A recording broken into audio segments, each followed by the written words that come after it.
Right. Hello everyone. Welcome to this session. So thank you so much, 1 million teachers, for inviting me to have this session with your community. I really appreciate the opportunity to share, because I know that the more we share about these things, the more people are informed, and the more people are informed, the more they can make the spaces that they are safer for the children and also for themselves. When we talk about safety in schools, people think, oh, it's just the safety of the children. No, the teachers are also important. The staff are also important. So that's very important. So today we're just going to run through a step-by-step guide to creating safer schools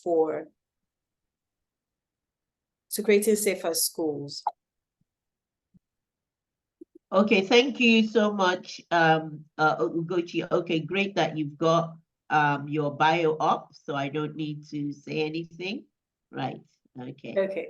So I'm the founder of the Safety Chick, which is a child safety social enterprise. We train children, teachers, and parents so that they know how to reduce unintentional injuries and basically to increase safety consciousness. I'm also the author of a child safety storybook series called The Adventures of Muna, which we encourage schools to use in teaching children how to stay safe.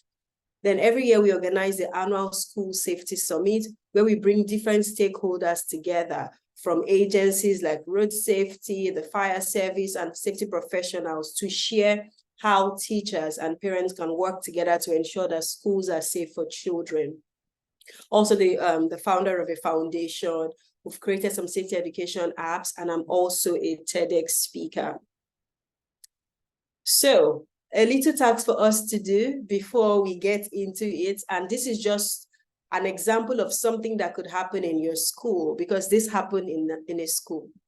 So I would like us to listen to this, and then I want you to share your thoughts with me in the comment section. Please let me know. What do you think we should do? So Lucy enrolled in a new school. At the end of the term, she was the first position in class, beating the record of David, who had always been the class champion. So before Lucy came to this new school, David was always the one who took the first position. Now, David was not happy. The next term came and school resumed as usual. One day during break, Lucy was not in class. David took her water bottle, poured out the water in it, and then put some chemical that he had taken from the school lab. Now, Lucy came back to class and was about to drink from that water bottle, and then another student stopped her. That student had seen when David poured that chemical in the water bottle, and the student had initially reported to a teacher. So please tell me, what are the things that you feel has gone wrong in this case study, and how could this have been prevented?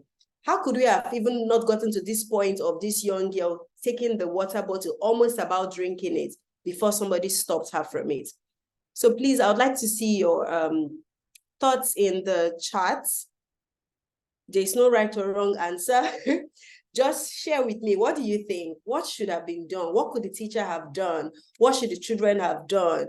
What could the school have done to ensure that this didn't even happen, in the first place? Now looking for where the chat box is, because for some reason I can't find it. Okay, let me see. Okay, yes, so I can see one chat here. Miriam says, the teacher did not listen to the other girl, else it would have been prevented. Thank you so much for sharing that, because I mean, if a student already reported something to you, why didn't you take action? Okay, who else can notice? There's also something else that is wrong in this case study. Just look through the lines, you would find it. There's something that shouldn't even have happened, Did anybody catch it? Read through. I'm putting my cursor around it. I don't know if you can see my cursor. I don't know if you can see it. Can you see it? Exactly. How did he get access to chemicals? Do you see? So was it that the school laboratory was open, or was it that maybe the teacher on duty stepped out to do something and then he snuck in? How did that even happen? That means there was no proper supervision.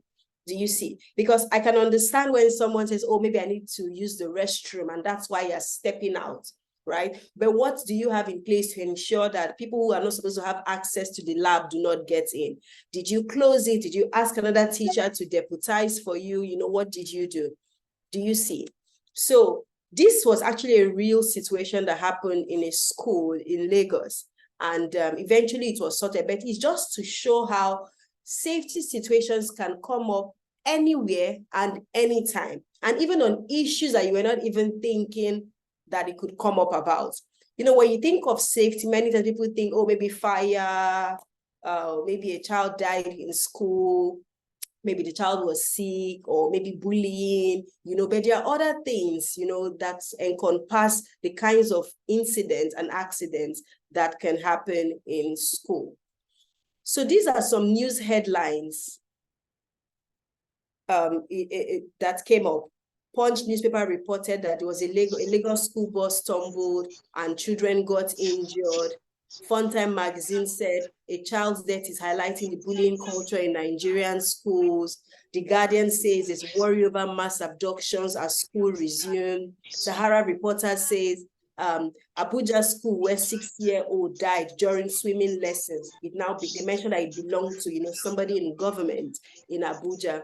And it just begins to show you a variety of some of the things that could go wrong in school.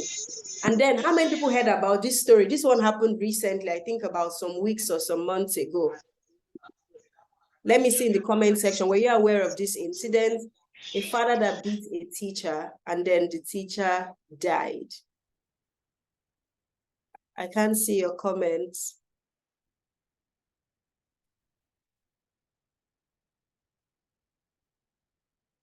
Did you guys hear about this situation?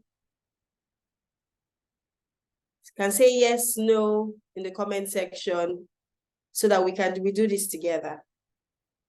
Yes, no. Okay, so I don't see a comment. So that tells me that you didn't hear about this story. So this story happened, I think about 2 months ago. Let me see. Yes, exactly, Miriam, the one that happened in Delta. Yes. Oyepeju says, no, I didn't hear about it. Yes, this one, it actually was carried on by several blogs because they said the student was stealing, which was why the teacher beat the student. And then the parents took matters into his own hands. And then I'm sure when he set out to beat this teacher, he wasn't planning on the teacher dying. You know, many times that's it. When we take a decision to do something, we're not really factoring other things that could go wrong. We're just acting in the heat of the moment. But like I always say to people, many of us are walking around on the streets, right? But not all of us are totally okay. Many people have underlying health conditions that are not obvious. And so when you take action, you might just say, it was just one blow. But that's your one blow. It led to a ripple effect on something else that this person probably had an underlying health condition that you're not even aware of. Do you see? And this began to call the attention to how teachers have to be safe in school. Now, there are many things in this situation: the manner of discipline in a school, the parent taking action, how did the father have access into the school, how did he start even beating a teacher, what were the other surrounding situations around it. But it tells you that it's not only children that things can go wrong with in school. Even you as a staff, whether as a teacher or a non-teaching staff, your life could also be at risk.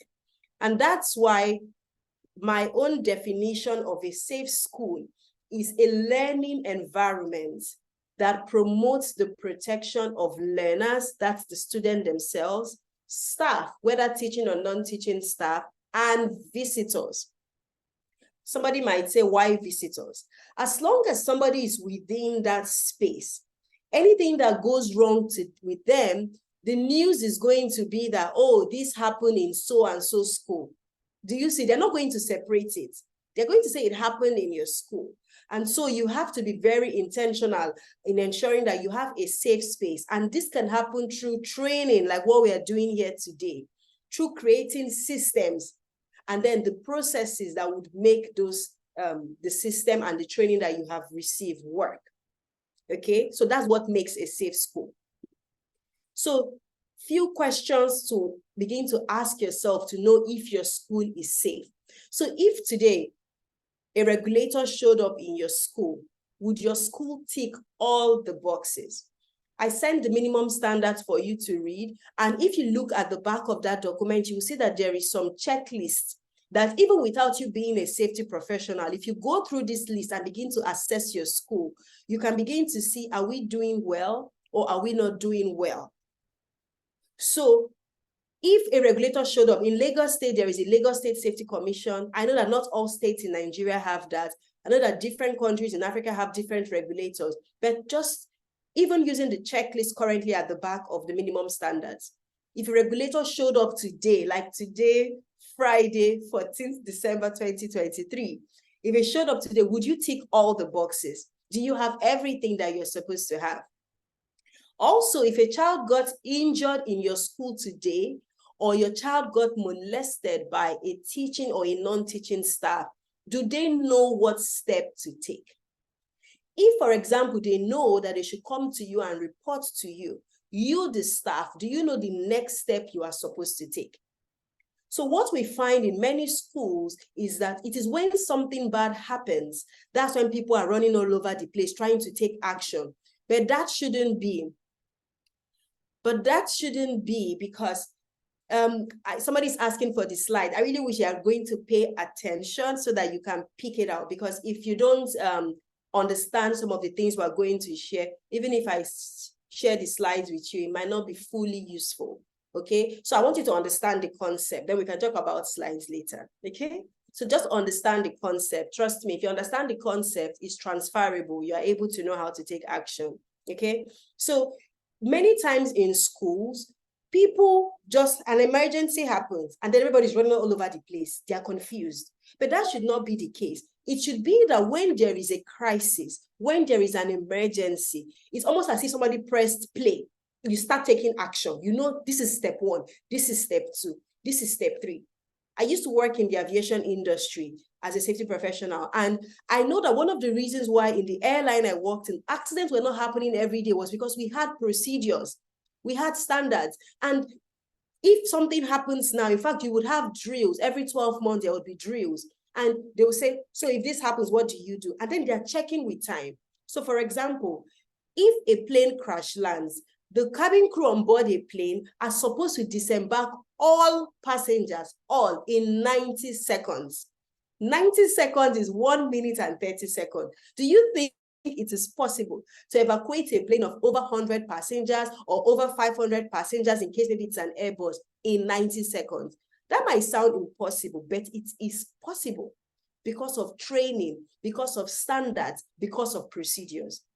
And so when an accident happens in your school, when a report is made, you should know the steps to take. And if you don't know the steps to take, it's fine. That's why we are here today. Some of the things we're going to learn today will make you to begin to think in that direction. And you can now share about it with your head of school, your school administrator, so that we can get these things done.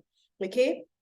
Also, if a parent brought a bullying complaint to your school, is there an approved procedure or next steps? So we all know the story of Sylvester that trended.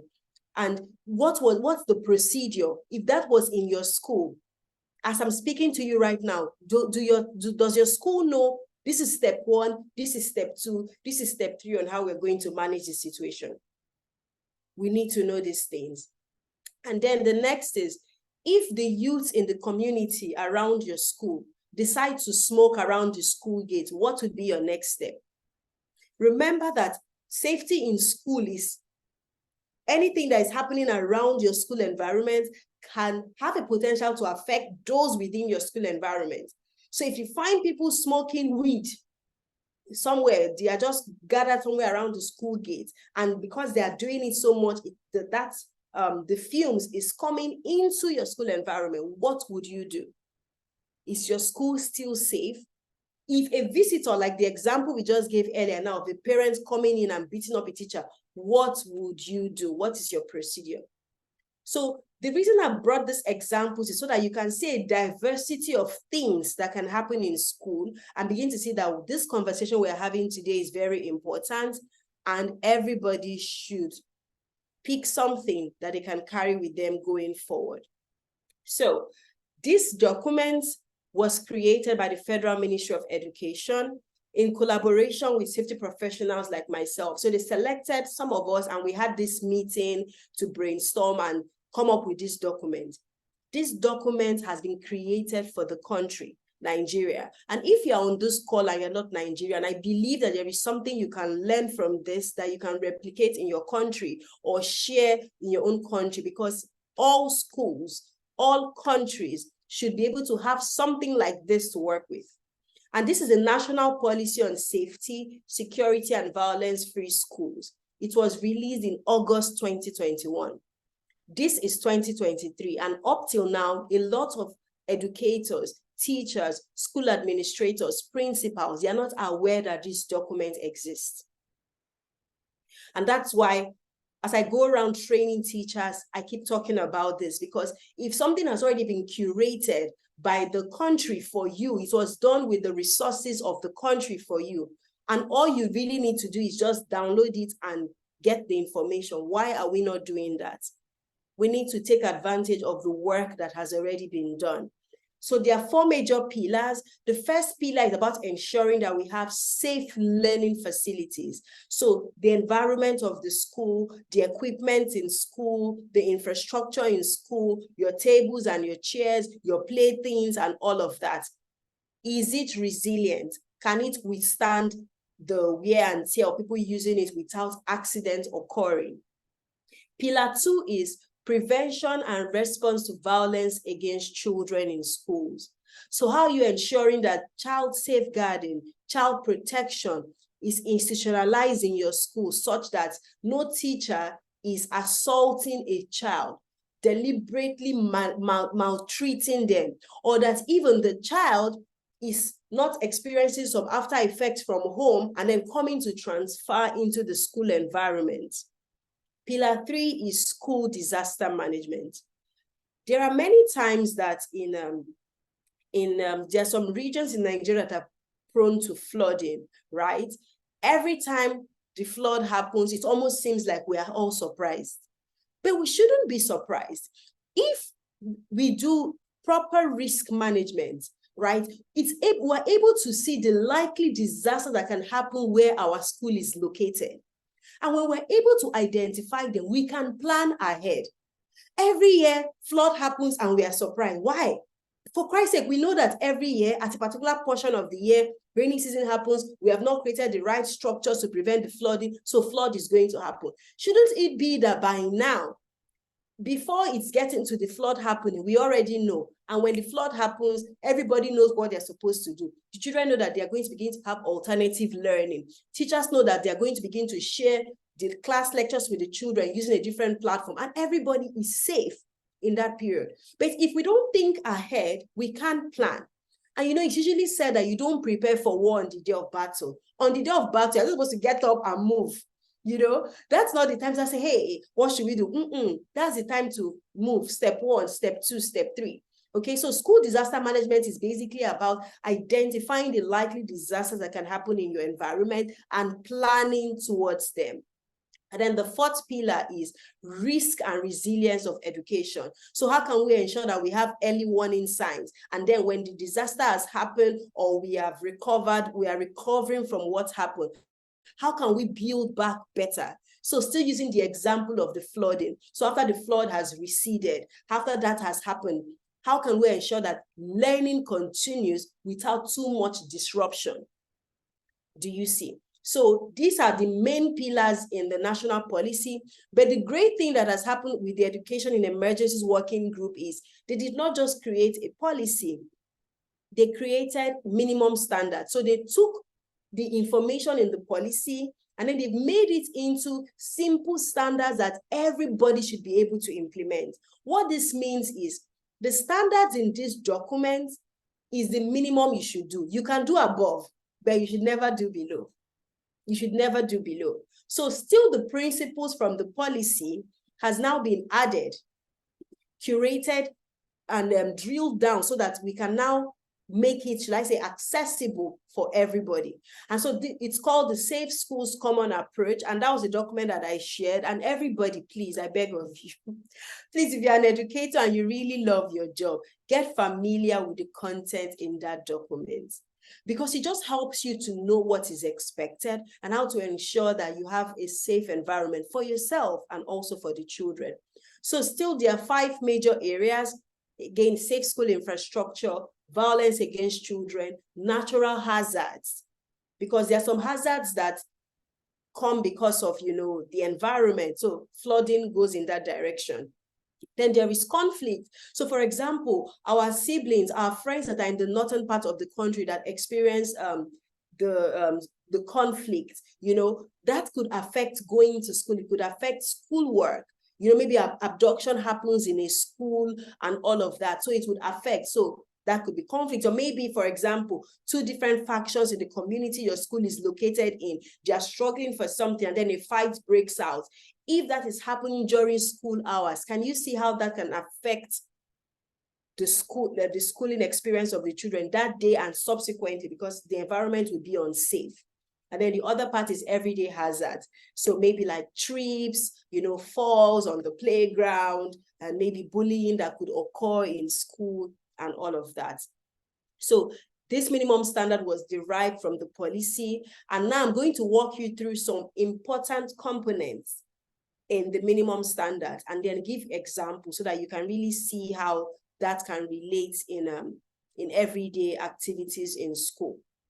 So the first important consideration is an institutional commitment to safe learning. In simple English, what this means is, as a school, many of us here are teaching in different schools. So now your school is likened to an institution. So an institutional commitment is, so from the leadership from the top, what has been done, what has been put in place to ensure that this environment is safe for learning? What policy do you have? What guidelines? What strategy? What procedures? What plan do you have? Because if the leadership agrees and puts certain documentation and guidelines in place, and then they say, everybody, as long as you are a staff of this school, you must comply with these guidelines, you can see that it has shown that I am committed to making this environment safe. So now if they have shown that commitment, then if you are working there, you have to comply, because this is order from the top. And you know how it is in our part of the world, we really want to respect the order that comes from the top. So what does institutional commitment look like? It could look like having a safety policy in your school. So now you know that there's a federal one. You can look at the federal one and begin to say, okay, so how can we streamline this for use in our own environment? And that can be done by engaging the services of a safety professional and even just reading through these documents and seeing what can be done. Okay, then the next is a risk management strategy. The truth is, life is full of risk. How much more in a school environment where there is play, there are different strangers coming together, and there are just so many moving parts in a school system. So in a risk management strategy, you're basically saying, these are the likely risks that can occur in our school, and these are the things we're putting in place to ensure that it does not harm us, it does not put us at risk. Because remember, nobody sends their child to school to die. It's not the plan. Their goal was they drop that child in the morning alive, and they're coming to pick that child alive. So risk management strategy is very important. A communication strategy is also important. Many times you see what happens on social media when a school has gone viral. You would see that there is a bit of confusion. Parents will say, oh, I was not informed. They did not call me. If you listen, many times you keep on hearing, they did not call me. Nobody told me. I was waiting for them. They did not say anything. So that tells you that communication is so, so important. So what is your plan as of today? How do you communicate with your parents? How do you communicate with your staff to know that, oh, this is what we are supposed to do on a normal day? I think this is what we are supposed to do in an emergency. Are your parents aware of your access control strategy? So for example, how do you determine who comes to school to pick up a child? If a parent that brought a child in the morning is not able to come and is sending somebody else, what is the strategy of picking that child that we are sure that this this is not a kidnapper coming to get the child. What's your process? Was that communicated? So a communication strategy is so important for all schools. So some schools, they do WhatsApp, some schools do emails, some schools do phone calls, some do newsletters, to their parents. You've got to identify what works for your parent, because trust me, just the way you are all here from different schools, many of you are operating in schools that vary. So maybe your school could be maybe just a primary school population of maybe 100, or your school could be an international secondary school population of say 1,000. So your communication strategy will vary from school to school. So one of the things I always encourage is, yes, we will teach you the principles, but context is critical. Don't just do copy and paste. So there are some schools that a WhatsApp group works fine for parents and teachers, school admin, they use WhatsApp group, but there are some other schools that they do a newsletter, they send emails.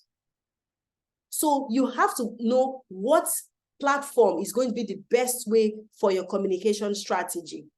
Then the school safety focal point teacher. Every school, according to the policy that we have, is supposed to have at least one teacher that is like the focal person on school safety. And that doesn't mean that you must be a safety professional. It just means that you are maybe attending a training like this, you are learning about this, you are reading the documents to know what obtained, so that you can always advise your school leadership, oh, this is what we are supposed to do, so that we're in compliance with the laws of the land. And then having a school safety and security committee, which would have key people. So now you would have the school leadership, you have the school safety focal point teacher, the school counselor, a health personnel, somebody from the PTA. Do you see? So that when issues come up, you have this body where people can brainstorm, come up with ideas on how to tackle issues within your school. Then there's the emergency response plan. Remember, we have talked about it, that it's important to have a plan. It's not the day of the emergency, you're running up and down. And standard operating procedures for different school activities. Independent reporting system. Many times in school, things go wrong, but people do not know where to report.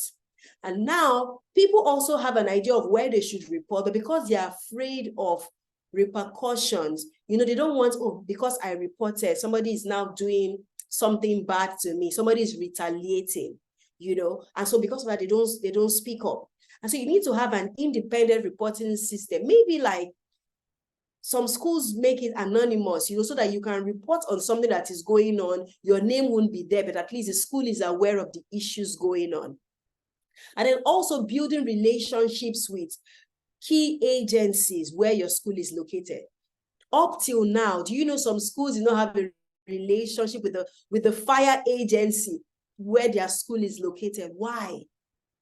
If a fire happens, what are you going to do? What are you going to do? So it's important to build relationships with fire agencies like road safety around your school, with the fire service, even with hospitals, because some schools are so small that they can't have a school clinic. Maybe they just have a first aid kit and a nurse. But you need an actual hospital, a relationship with an existing hospital, so that if a case comes up in school that is beyond your first aid kit, that is not the time to start looking for where are you going to go. It's to move to this hospital that you have built a relationship with and say, this is going on with my student, and you have called the parents, you have communicated. Do you see? Now, any school that has these things, it shows that the leadership has created that institutional commitment. You are saying that I am really interested in ensuring that my environment is safe. So that's very, very important. The next important consideration, before that, so let me just teach you a little bit about risk assessment. There are 5 steps. And the reason I'm now finding it important to teach teachers about this is, you don't have to wait for a safety professional to come to your school or for a regulator to come to your school. In your own little way, you can start to do something, okay? So now, even with this now, I want you over this holiday, I want you to begin to assess your school and say, what are we doing wrong? How can we do better in the coming school year next term? So the first step is identify the hazard. What is a hazard? A hazard is anything with a potential to cause harm. So for example, you're walking on the corridor and you see a water spill. That is a hazard, because somebody that is running A student that is running and that is not paying attention can slip and fall, and they can hit their head, they can injure their waist or whatever. So anything with a potential. So you were passing by and you saw that the stair rail, one part of it has broken and it is protruding. So it means that it could harm somebody. Or you were just passing by the playground and you saw that one of the play toys that is used, is the angle is looking funny, it's not staying as it should. And then on investigation, you can see that, that's a sharp edge. If these children are playing and they're not paying attention, it could hit someone's head and cause a bruise because it could cut them. So that is a hazard. So first step, identify the hazard. Step 2, decide who might be harmed and how. So you saw that sharp object on the playground. Who might be harmed? The children, because they are the ones that are going to be playing, right?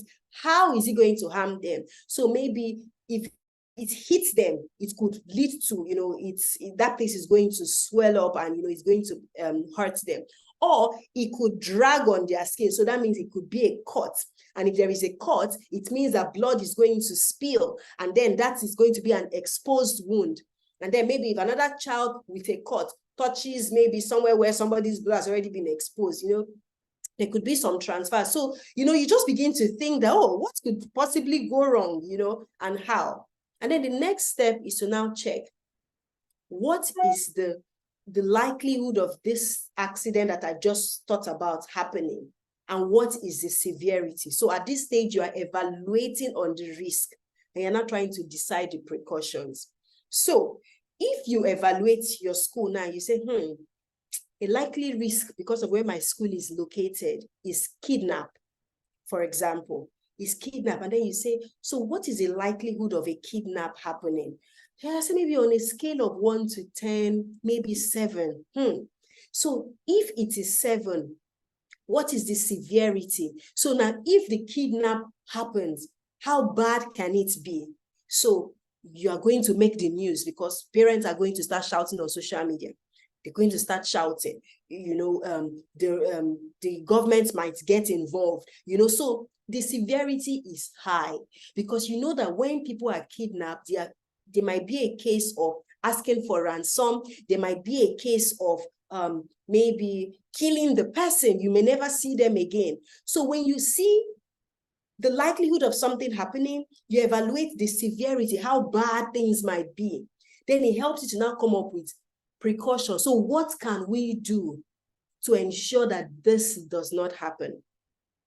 And so you now have to come up with some control measures. Say, okay, maybe we have to enforce our security. How can we enforce our security? So maybe we need to have a fence. We need to have a camera. We need to ensure that our security personnel are trained. We need to ensure that before somebody has access into the school, they need to maybe answer some questions, let us know what they're coming to do. You just begin to come up with ideas. Stage 4, record your findings. The reason why it is important to record findings is at stage 3, when you're coming up with all of these ideas, you would eventually have to choose 1 or 2 that you're going to run with. But if in future you find that maybe the first control measure we put was not as effective, let's use even the second one too was not so good, you will come back and check your record. And when you check your record, you might see that, the other option 5 is looking like maybe what might be more useful at this time. Can you see? So no knowledge is a waste. So don't always brainstorm and then the information is never recorded. You can't refer back to it. Okay? So it's important to record your findings. And then stage 5, monitor and review. In safety, we don't just do something and think, that's okay. We always keep on checking. Is it working the way it should? If it is not working the way it should, what can we do to make it work better? If what we want to do to make it work better will not work better, maybe we scrap it and go through the process again. So I hope that this is giving you some real practical examples so that in your mind's eye, you can begin to assess your school and say, we're not getting this right. But maybe this is how we should do for the next term. Okay, please, if you are still with me, say something to me in the comment section. Let's be sure that we're still on the same page. So let me know in the comment section. I always like an active comment section just so that I know that we are all still together. So maybe tell me one thing you have taken out of everything I have said so far, or maybe say, oh, yes, we're still with you. But just say something to me. Let me just know that we're still together. Prince says, nice steps to truly follow. Awesome. Toby says, yes, please. Okay. Thank you so much. Miriam says, yes, we are with you. Awesome. Yes, I always like to check just to be sure I'm not just talking to myself. I want to be sure that we're still together. All right. So now let's move on to the next important consideration. The next is a safety monitoring system. And one of the ways to monitor things is through having that risk assessment we just spoke about, right? Because it helps you, when you do go through that whole process I just mentioned, you would have a record of the things you identified and the ideas you came up with on how to solve it. Then the next thing is periodic inspection and audits. They usually say that what gets measured can be managed. If you don't measure it, you wouldn't know. So let's say, for example, you have a sick bay in your school, right? And you do these periodic inspections and audits, say maybe once a quarter. And let's say at the end of the quarter, so that's at the end of this term now, you went through the records at the sick bay and you saw that children always came in to report that they had bruises. And on further investigation of the bruises, they always came at a particular time. And when they do the investigation, they'll say, oh, when they were playing on the playground, they fell down. You check through the records and over 20 children came in one term. They fell down and had these huge scratches and bruises and blood was flowing and it came from the playground. The next thing is to go to that playground and say, what exactly is going on this playground that is causing it? And then you go to the playground and you find out, oh my God, this our playground is made of concrete. It's not something soft and comfortable that can cushion the fall. Because when children play, they will fall down. And so that's why they're having those bruises. And so you begin to think, okay, so maybe we should have pour sand on the playgrounds, and even when they fall, it cushions the effect of their fall. Or maybe we should have fake grass. Maybe there are other ways we can pad the play area so that it is soft and comfortable. Now, you're only able to get to this point because you audited and you discovered something. This is why it is important to have periodic inspection. At least every week, somebody should go around the school. It should be somebody's responsibility to check. Oh, is everything working okay? Is our toilet flushing well? Is there our electric wiring? Is there any place that is exposed? Are the stairs okay? Is there any part of it that is broken? Is the fence broken? So this can vary from school to school. You can decide to have weekly inspections. You can decide to have monthly inspections, but by all means, inspections and audits are important. Because if you don't check what you have, you can't see what is going wrong and make plans on how to solve it. And so what happens is a big problem now happens and then everybody is running up and down. But if you had followed the steps, you would have nipped something in the bud before it blew out of proportion. Okay, so periodic inspections and audits is important, and documentation. You have to be a recorder. You have to be somebody that keeps the books, because when you record, oh, this happened and this is how we solved it. Oh, this happened. Oh, now, so because this happened, okay, we have to stop doing this, or these are the activities we have to take. It helps you to ensure that you are checking that your school is a safe place. And then another thing is you've got to have penalties and also a reward system. So when you monitor and you see that people are doing well, appreciate them. Because when you comment something good, it would lead to more. And then when you see that something is not going well, there must be penalties so that people know that that action is not acceptable. If you keep on allowing bad behavior, people would continue because they will feel like, oh, well, nothing is going to happen. But if you do what you are supposed to do, if you make sure that the penalties are followed and that these penalties are not a respecter of persons, everybody will sit up. So it's important to have a safety monitoring system. Okay. Okay, so why are we going backwards? All right. So the next important consideration is preventing, let me see, I hope this is not blocking the view. It is preventing violence against children. And this is so important because remember, nobody sends their child to school to die. Everyone wants their child to be safe, you know. So how can we do this? You need to have a comprehensive training on safety and security for all stakeholders. So I'm glad that you are here listening to this session because this is a training that can inform you, right? But this is not a training that should just happen to maybe just one staff in an entire school. No. All staff, all stakeholders must be a part of this because you don't want anybody within your school system to be the weakling.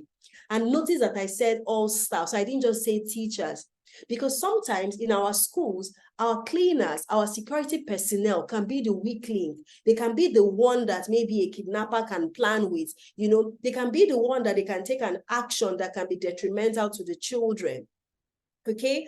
So it's important that we train all stakeholders, and we also have to create standard operating procedures and a code of conduct so that when you get employed, when you were getting employed, you should have signed that in this school, these are our commitment to child safeguarding. We will not do this, we will not do that. You will not do this, you will not, and then you sign. So at the day you go against it, they'll say, but you sign, and you can be properly penalized because you didn't follow the procedure.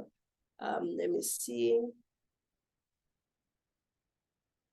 Oh, thank you so much, Khadija, for sharing that. Yes, Khadija is saying that she's a school owner and, you know, she has some of these challenges. So I'm so glad. I'm glad you are here. You are in the right place. So we should be saying thank you to the 1 million teachers group for putting this training together.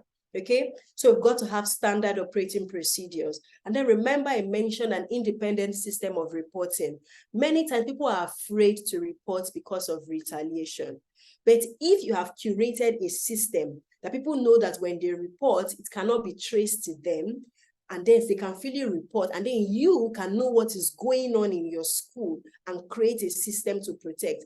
You know, it is going to make your people feel safe to tell you what is going wrong. Many times, many school owners don't know what is going on because teachers are either not saying something so that they will not say, your own is too much. Or maybe children are afraid to report because if they report, somebody is going to bully them. But if there is a system of reporting that is communicated to the children, to the staff, to even the parents, people know that if something goes wrong, they can report and action will be taken. Okay, and then standard procedures for penalties. You know, like I said, it shouldn't be a respecter of titles. If it is a head teacher that did something wrong, please face the penalty because it is going to be sending a strong message to every other person that this is important. Then, this is becoming very important now, counseling and psychosocial services. I'm sure we're all aware of the rise in conversations about mental health. You know, it's almost like it's everywhere. Everybody's talking about mental health, mental health. Mental health is also important for our children and for our staff. And so there has to be access to this counseling and psychosocial services so that children know that when they feel a type of way, there is someone that they can talk to who is a trained professional, who can listen to them and then advise them on the actions to take. I remember when I was going through something in my secondary school, a group of classmates had sort of ganged up against me, you know, and I'd never experienced a thing like that in my entire life, you know, and it was just so strange to me, like, human beings can be like this, you know. I was just so, but I'll never forget my school counselor, Mr. Denny. I still remember his name because this was important to me. This happened to me, I think in the year 2003. This is 20 years after. I still remember because it made a huge impact in my life. He listened and then he advised. Oh gosh, I will never forget the things he said to me. I still use it even today. Because the truth is, as you climb, you grow, you will still experience some of these challenges. But if you are strongly anchored, you have been taught well, you can manage. I remember telling my mom at the time that if I become the president of Nigeria, I'm going to make Mr. Denny one of my special advisors. And she was like, You think he'll be waiting for you in his old age to come and be a special advisor, but that was how much of an impact it made. And so having counseling services in school is important so that children know that when something is going on with them, they can speak to somebody, and then that somebody is trained and is competent to advise them correctly. Many children are suffering in silence. They don't even know who to talk to. So we must create those spaces where they can speak. Then I know that some of you, as you're listening to this right now, you're thinking, what if my school is a small school? We can't afford to have an in-house counselor, right? You can build a relationship with an external counselor that maybe can come into your school maybe once a term or maybe once a month. You can just reach out to these people. I'm sure they have packages for schools because you understand that the school might not be able to pay their full fee, but there's a schedule that can be created for your school, and maybe once a month, the person can come in and provide the services to your students. Yeah, okay, so Prince is mentioning something that is very important, which I would like to address because it always comes up when we have these conversations. So Prince says, the challenge we have is that sometimes when you speak out on some of these safety measures, some school owners don't take it, feeling that nothing will happen. So one of the things I try to encourage teachers when at my session is, before you take a problem to a school owner, you must come correct, in quotes, like we say in Nigeria, come correct. And the reason is, school owners are thinking of many things. They're thinking of how to pay salaries. They're thinking of how to increase enrollment. They're thinking of so many things, right? And so when you come with a problem, they're like, this one has just come with problem. You don't even know the problems I'm trying to solve. So what I always advise educators is, when you're going to your school owner, come with problem and come with solution. Yes. Because if you show up and say, oh, see, this is what is currently going on. If this continues like this is going to cause maybe an accident for the children and the teachers. If that story gets on social media, it's going to affect our reputation. Parents are going to pull their children out of us, so we're even going to lose money. You let them know what could go wrong. Then I say, however, I have thought about it. I think that these are the things we can do that can manage it. What have you done? You've shown them the problem. You've shown them how it is going to affect different stakeholders and even affect their source of income. And then you have also come with an idea of how the problem can be solved. See, even if they don't answer you, they will go away from that conversation thinking, this person was thinking about me. This person was thinking about my business. This person went the extra mile. And so in their moments of quiet and peace, they will think about what you have said. And as they get resources, they're able to take action. But if you just come and say, that one, it has broken, and then you go, they're like, this one don't even understand what's going on.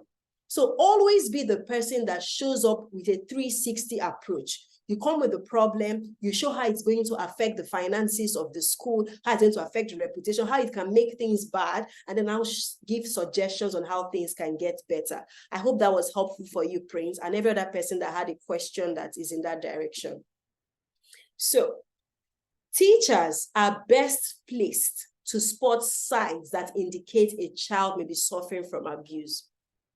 And that's really what violence against children is speaking to, abuse affecting children. So because you're in a critical position where you're spending more time with these children spend an average of maybe 5 to 6 hours every day with you. So you would see things. You would see things. And when you see things, don't just say, it's not my business, so I don't want wahala. No. God has placed you in that position, to nurture this future, because children are our future, right? So God has placed you in that position to nurture. So when you see something going wrong, have conversations, be friendly, just speak with them. They may not open up initially, but the more they can see that you care about them and you want the best for them, they will tell you what's going on. And when they tell you, you should know the system of reporting in school on how to ensure that that issue that has been raised can be managed while the child is protected. See, any teacher that goes the extra mile for a child, the child never forgets. I've just told about Mr. Ademiyi 20 years later, because what he said to me, I still use it today. He said, let me tell you one of the things he said to me. He drew a winding road on a piece of paper. And then he showed me at the beginning of the journey. And then he showed me obstacles on the path along the way. And then he showed me my end goal in front. And he said, on your way through life, you are going to experience obstacles along the way. If every time you get to an obstacle, you focus on the obstacle, you're going to lose track of your real goal, your future, your bright future, your destiny that is in front. And if you keep stopping, you will not get to where you're going to.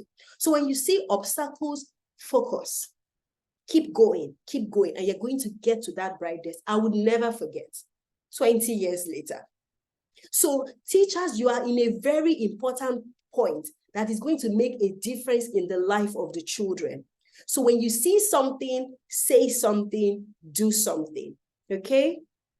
I see another comment. Okay, yes, okay, Prince was just saying that he got what we are saying.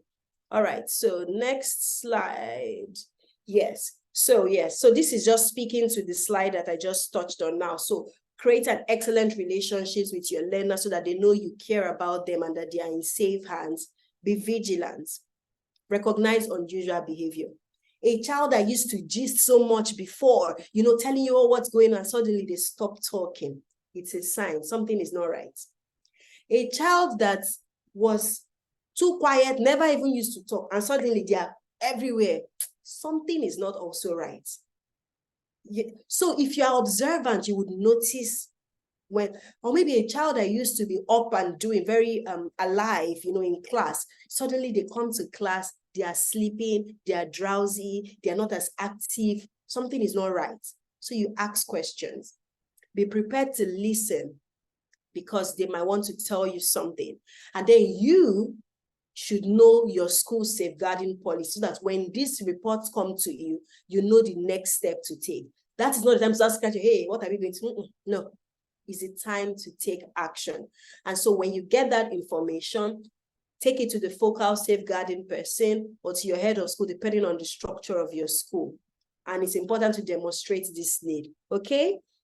All right, are we still together? If we're together, say yes, yes, yes, or yes, we are together or something. Let me know we're still together. Yes, so we are together. Awesome, thank you. All right, so another important consideration according to the safety policy we have in Nigeria is disaster management.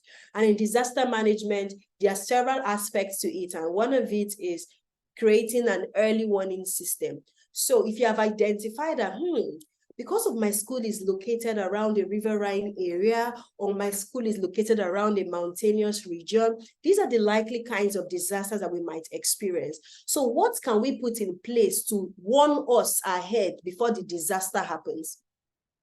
You've got to identify what that is, right? And then when you have your early warning systems in place, you need to have an emergency response plan. So now, if it happens, what are we going to do? Who is supposed to do what? What is your responsibility? At what time? When do we call who? So that plan should be elaborate. So maybe, which one now?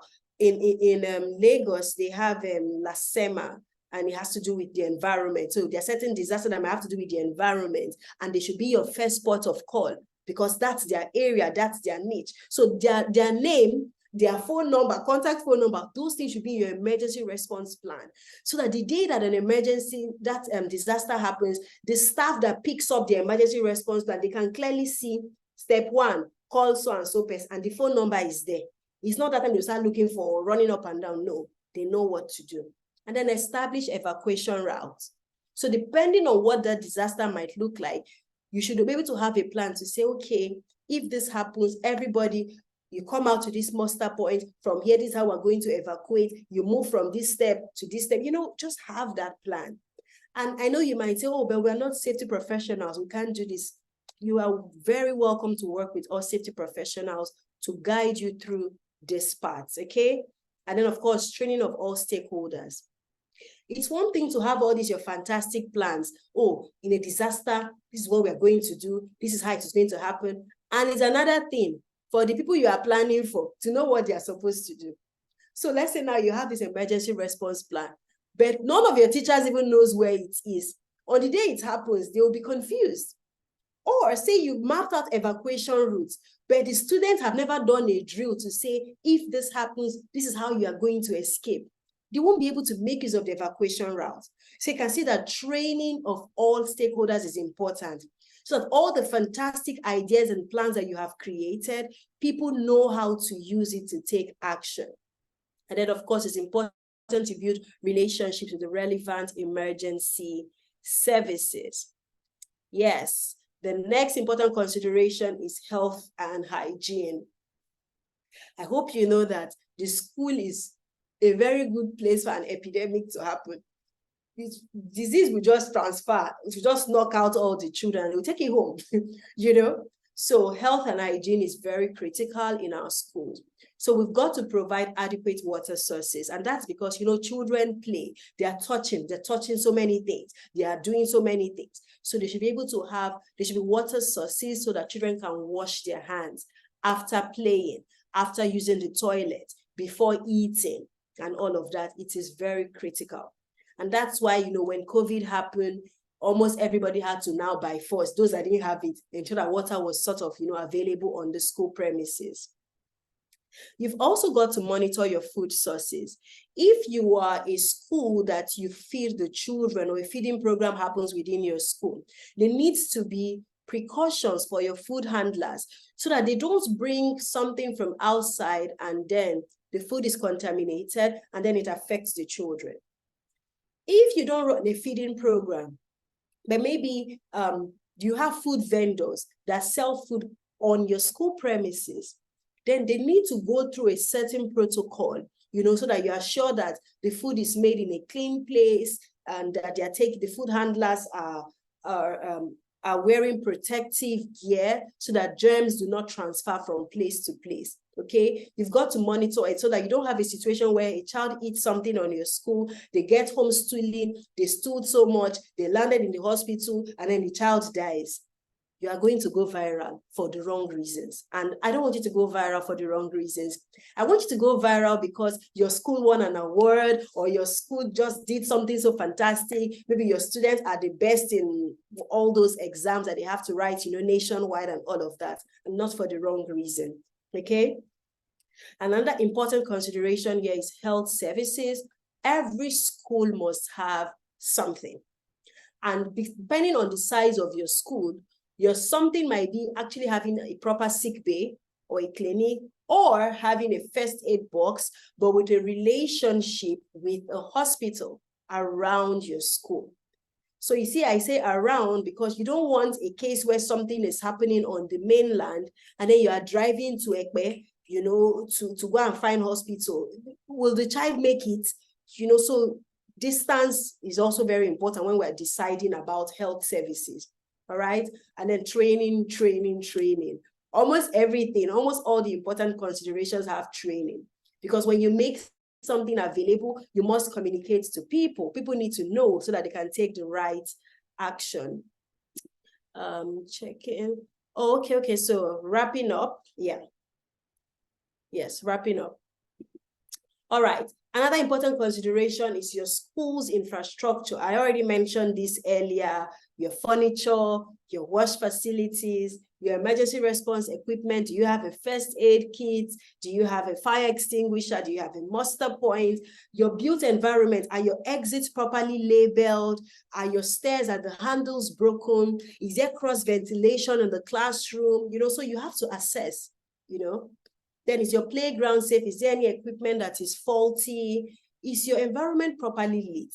There is research that shows that bullying happens in school environments that are not properly lit, because it is where there are dark corners that you can catch somebody to pinch them. If everywhere is properly lit, you don't really have somewhere to hide, you know, and maltreat someone.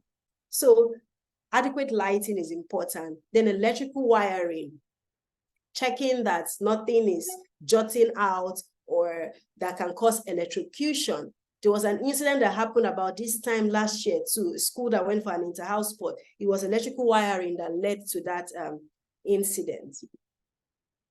Security. So the first step in security is your fence.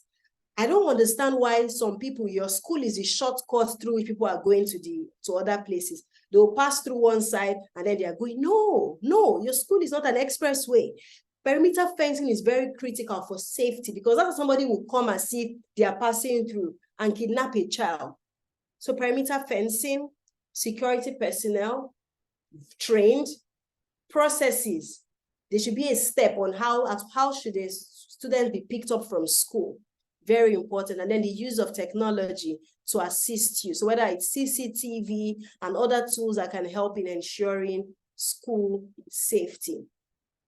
So these are several considerations that are inside the policy. I have tried to simplify them for you. You may not be able to do this by yourself, so please work with safety professionals. We are available to help you. We have safety professionals across the country.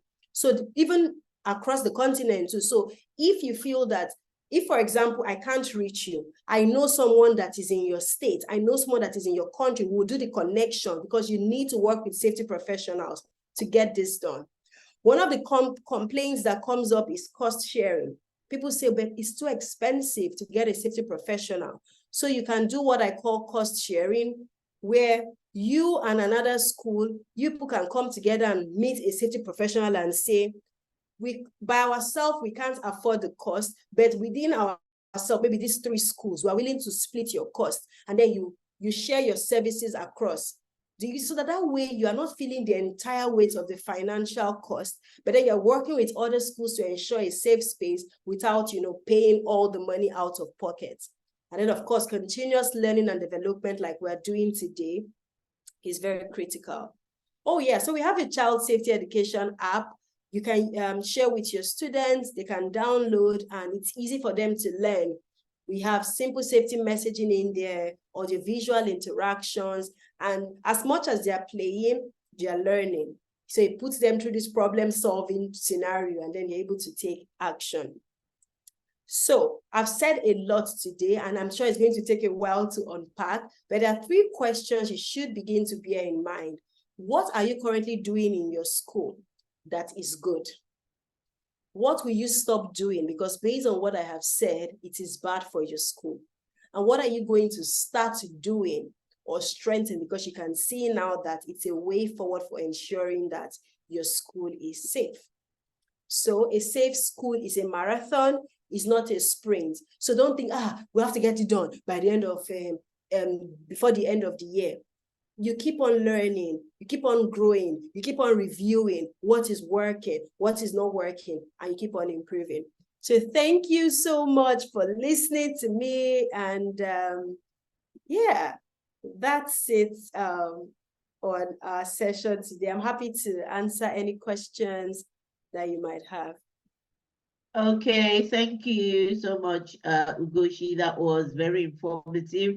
A lot to take in, a lot to digest there, but it's all very important and helpful to our environment and to the safety of ourselves and the children that we work with. Thank you very much. So we have run over time because, like I said, we had some issues with the timing at the beginning. People had to come back 1 hour later, and we've even run 5 minutes beyond that, but we can still take a few questions and then we'll call it a day. So if you have any questions for Ugochi, can you please type it in the chat, or you can unmute and speak to her. Any questions?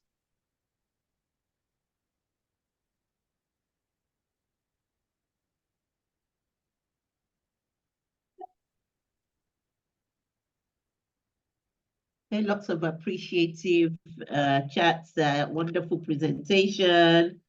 Thank you. There's people appreciating you.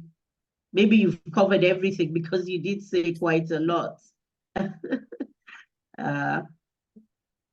Yeah, I mean, the only thing I would like to say is, and I think you mentioned this earlier, that every environment is different, every school is different, every situation is different. And I kind of think you have to look around and assess your own environment and your own situation and what works best for you, because some people hearing you talking about kidnapping, what's that, Okay. there be kidnappings at schools, I might get very scared. So not every situation is the same in every environment. And, you know, we have black belts from Kenya, from Uganda, from all over Africa, from Ghana. And I'm sure they have their own unique situations that are, you know, very peculiar to their own environment. So we all have to look around us and look at what is important to our own environment and how we can make teaching and learning in a safe, conducive environment. So thank you so much. Yeah, you're If welcome. there are Thank no you. other questions, I can't see any questions in the chat, and nobody has said anything. Okay, then. You talked about a child that doesn't talk and eventually started talking, and you said, Yes, thank you so much, Khadija, for mentioning. So there is this thing about some children that are getting molested. It can happen for them in two ways. Some of them suddenly get quiet because they now begin to feel shame, they begin to feel dirty, they don't want to speak and all of that, so they withdraw. Some other child now becomes extra bold. You know, the child now starts doing things that they did not do before because somebody has emboldened that because of the molestation happening at the back. Maybe they have given them like fake promises and built a self-confidence, you know, with what is going on through that molestation that is wrong. It's targeted wrongly. So that child now suddenly begins to maybe say things that you can't even believe is coming out of their mouth because that was not the kind of way they were before.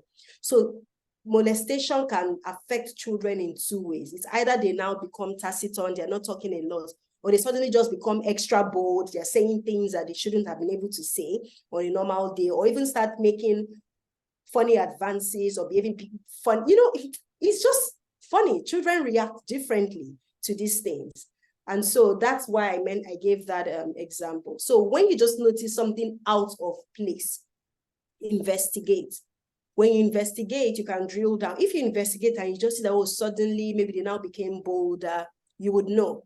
But if you investigate and you can now begin to see the signs that something else is going on, you are onto something.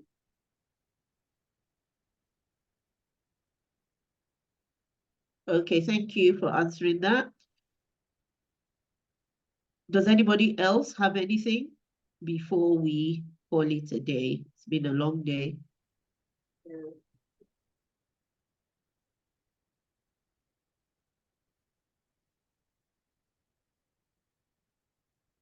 Okay. All right then. Thank you so much, Ugochi, for your session. It has been very informative, and I'm sure everybody has something to take home today with them. Thank you for coming.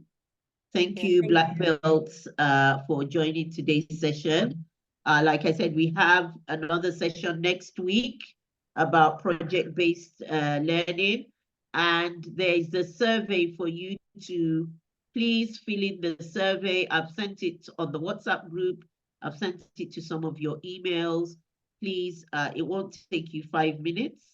Please answer the questions on the survey. Thank you. See you next week. Take care. Bye. Thank you.